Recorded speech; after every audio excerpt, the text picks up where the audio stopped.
আজকের ভিডিওতে আমি দেখাবো কিভাবে অটোক্যাডের মাধ্যমে একটি রাউন্ডেবল স্টেয়ার ডিজাইন করা যায়। তো এই সিঁড়িটি ডিজাইন করার জন্য আমরা 5টি কমান্ড ইউজ করেছি। প্রত্যেকটা কমান্ডই আমি আগের ভিডিওতে দেখিয়েছিলাম কিভাবে এই কমান্ডগুলি ইউজ করতে হয়।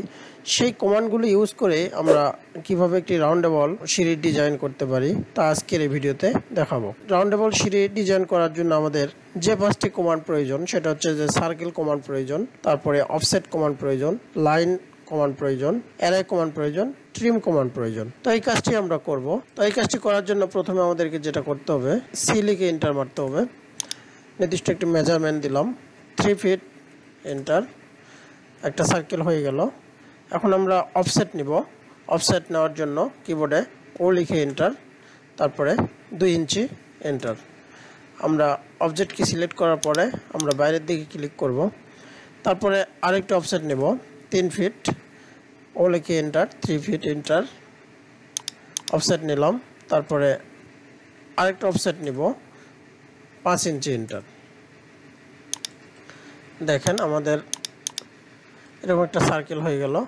এখন আমরা যেটা করব সেটা পিএল এন্টার নেওয়ার পরে আমরা ঠিক টপ থেকে সার্কেলের সেন্টার ধরবো, ধরার পরে এই দিকে নিয়ে নেব। এখন আমরা যে কমান্ডটি ইউজ করব ট্রিম কমান্ড। ট্রিম কমান্ড দেওয়ার জন্য কিবোর্ডে টিআর এন্টার। এই যে এগুলো আমরা মুছে দিব। এই সিঁড়িটির একটা নির্দিষ্ট কালার দিব। সিলেক্ট করার পরে আমরা এখানে লেয়ারে গিয়ে স্টিয়ারের কালার দিব।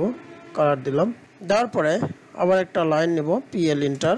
ঠিক এখান থেকে এখানে ধরলাম, ধরার পরে এন্টার মারলাম। এন্টার মারার পরে আমরা ম্যাচ প্রপার্টিজ করে দেব কালারের সাথে মিল রাখার জন্য।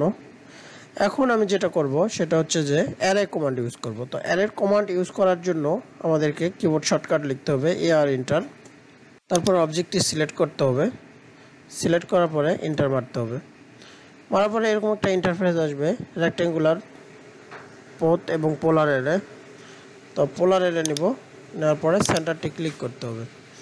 এরকম একটা আইটেম আসবে, সেখানে আমরা উপরে ইন্টারফেসে দেখব যে আমাদের আইটেম কয়টা। আমি এই রাউন্ডেবল সিঁড়িতে 24টি আইটেম নিব।